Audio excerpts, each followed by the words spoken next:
கருத்துரை தமிழ்நாடு கலை இலக்கிய பெருமன்றத்தின் மாநில செயலாளர், ஷம்பவளம் ஆய்வுத்தளம் நிறுவனர், தமிழினி மாத இதழின் சிற்பம் பற்றிய ஆய்வு அறிஞர், ஆய்வு நூல் மற்றும் கட்டுரைகளில் வல்லவர்,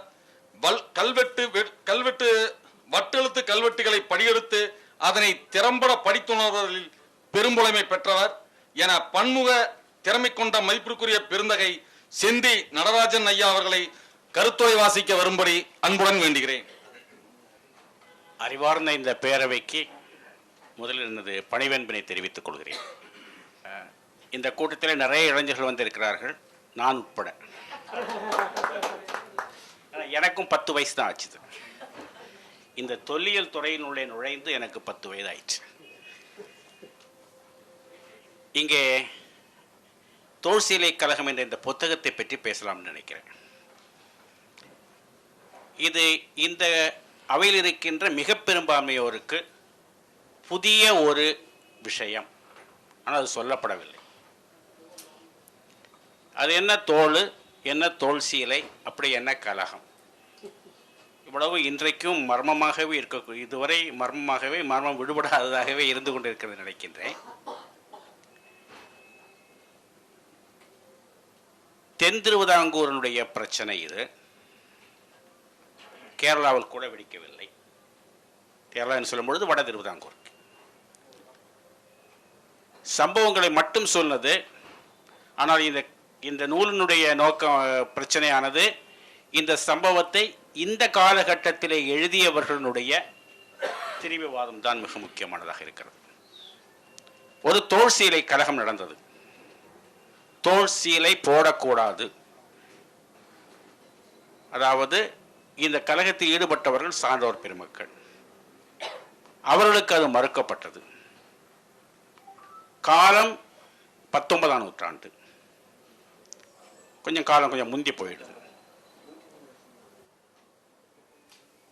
தோளில் சீலை போடக்கூடாது சொல்ல உடனே நமக்கு இப்பொழுது தெரியக்கூடிய தமிழகத்தில் இருக்கக்கூடியவர்களை பொறுத்தவரையில் மார்பை மறைக்கக்கூடிய துணியை போடக்கூடாது என்று அவர்கள் தடுக்கப்பட்டார்கள் என்பது. இது ஒரு அடிமைத்தனத்தின் அல்லது அவர்களுக்கு உரிமை இல்லா தன்மையை காட்டியது. அதற்கு எதிராக கிளர்ந்தெழுந்தார்கள் என்ற ஒரு இது சொல்லப்படுகிறது. அதற்கான ஒரு மான பிரச்சனை போராட்டத்தை சான்றோர்கள் முன்வைத்து வெற்றி தேடினார்கள். இன்று இதை எழுதியவர்களில் முதலில் எழுதியவர்கள் எல்லாம் எழுதினார்கள். முதலிலே என்னை பொறுத்தவரையிலே இந்த பிரச்சனை முதலில் எழுதியவர்கள் 70களின் பிற்பகுதியில் பொன்னிலன் அவர்கள் ஆராய்ச்சி என்ற நூலில் எழுதினார். அதன் பிறகு இதை பற்றிய பிரச்சனைகளை முதலில் நான் கேள்விப்பட்ட இடம் பொத்தையடி என்று சொல்லக்கூடிய மருந்தோள்மலை அடிவாரத்தில் உள்ள ஒரு பெரியவர், ஏஆர் நாடார் என்ற பெரியவர். அவரோடு போய் இருந்து பேசுகிற பழக்கம் எனக்கு இருந்தது. இந்த செய்திகளை அவர் மிக தெளிவாக விலாவாரியாக பேசினார். அவர் பேசிய அதே குறிப்புகளை எடுத்துக்கொண்டுதான் ஜோசோ என்பவர் தன்னுடைய முனைவர் பட்டத்திற்கு அதை பயன்படுத்தி கொண்டு எழுதி, அதில் வந்த அந்த புத்தகத்தினுடைய தன்மையில் தான் இந்த திரிவுவாதம் மிக முக்கியமாக முதலிலே வெளிப்படுகிறது. கிறிஸ்துவத்திற்கு மாறிய சான்றோர்கள் அதற்கு முன்னால் இல்லாத வழக்கமாகிய மார்பை மறைக்கின்ற துணிகளை போட்டதை பார்த்து இந்து சமயத்தை சார்ந்த சான்றோர்களும் பெண்களும் போடத் தொடங்கவே திருவிதாங்கூர் அரசானது அதை தடை செய்தது. அதை முன்னிலை நின்று அதை தடுத்தது நாயர்களும் வெள்ளாளர்களும்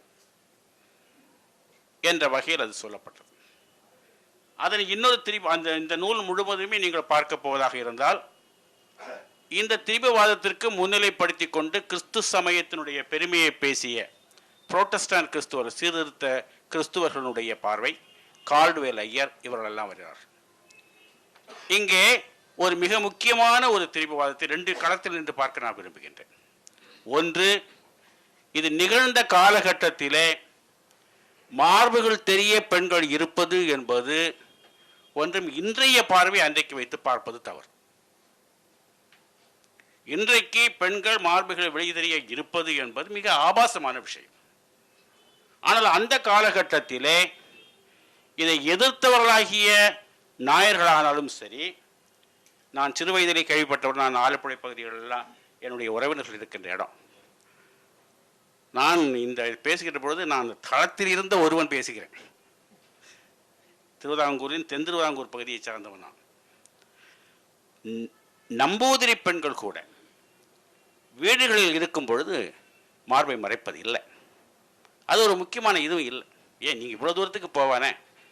நம்ம ஊர் கோயிலில் இருக்கக்கூடிய பெண்கள் சிற்பங்கள் அது என்ன சேலை உடுத்தா இருக்கிறது? எனவே கலாச்சார ஒரு காலகட்டத்தின் கலாச்சாரத்தில் பார்க்கக்கூடிய ஒன்று காலம் மாறி வருகின்ற பொழுது ஆபாசமாக மாறி. குறிப்பாக ஆண்கள் கூட நம்ம வீடுகளில் யாராவது வந்துட்டாங்கன்னு உடனே சட்டை மாற்றிட்டு வெளியே வரும். வெறும் உடம்பை பாணிக்கக்கூடிய தன்மை இன்றைக்கு இல்லை. எங்கள் தாத்தா காலத்தில் அவர் சட்டை போட்டது இல்லை. எனவே இந்த புதிய கலாச்சாரம் வெள்ளைக்காரன் வருகையின் மூலமாக நம்முடைய கலாச்சாரமாக மாறி போன ஒன்று.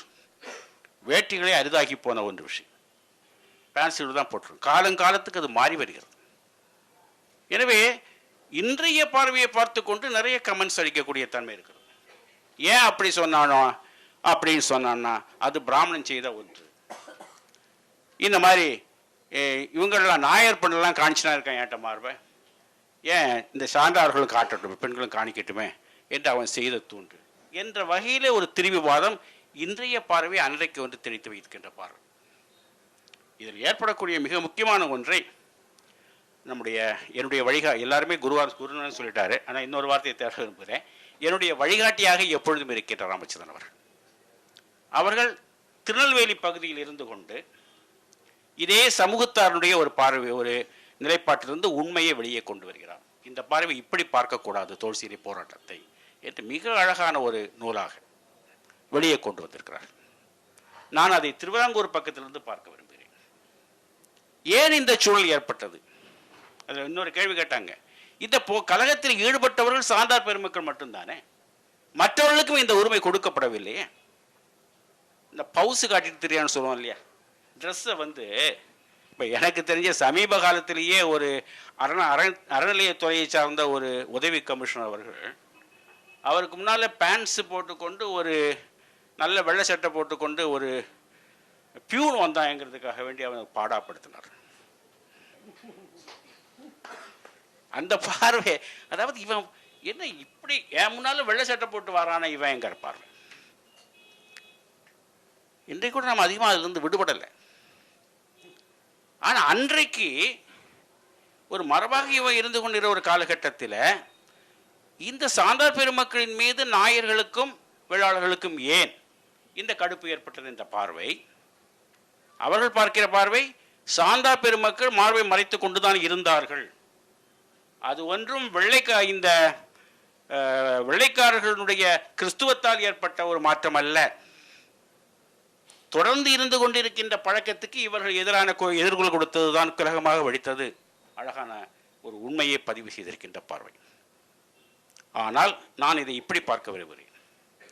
காலங்காலமாக இருக்கக்கூடிய மலையாள தமிழ் ஒரு மோதல் இன்றைக்கு இருக்குது. எங்கள் ஆட்களை எல்லாம் பாண்டிகாரம்பாங்க. களியாக்கொலைக்கு அந்த பக்கத்தில் ஏதாவது ஒரு சின்ன டீ கடையில் வந்து தமிழை கேட்ட உடனே நான் பாண்டிகாரம் வந்திருக்கான். எங்குழாங்க அவனை மலையாம்பான். அதே தொல்லை எங்களுக்கு திருநெல்வேலிக்காரங்களும் எங்களை மலையாங்கிறான். அது வேற கொஞ்சம் நிலமாறி வருகிற தமிழ் பேசினாலும் கூட.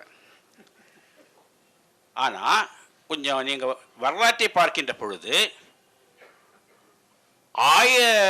இந்த 10ஆம் நூற்றாண்டினுடைய வரைபடத்தை பார்த்தால் திருவனந்தபுரம் வரை உள்ள பகுதி சேரநாடு பகுதி, சேரநாட்டுடைய தெற்கு பகுதி. அதற்கு பிறகு அதன் கீழே வருகின்ற பகுதி ஆய்நாடு. நாம் பார்க்கின்ற தாமிரபரணி ஆறு இருக்கிறது, திருநெல்வேலி தாமிரபரணி சொல்லவில்லை, அதையும் எடுத்துக்கொள்வோம். அதே மலையிலிருந்து இன்னொரு ஆறு அப்படியே குழித்தறை பக்கமாக ஓடி கடலில் கிடக்கு, அதுக்கு பேரும் தாமிரபரணி தான். இந்த தாமிரபரணி ஆற்றுக்கு தெற்கே இருக்கக்கூடிய ஒரு பகுதி நிலப்பரப்பு இருக்கிறதே, அது ஒரே கலாச்சாரம் உடையது. அங்கேதான் நீங்கள் மாடன்களை பார்க்க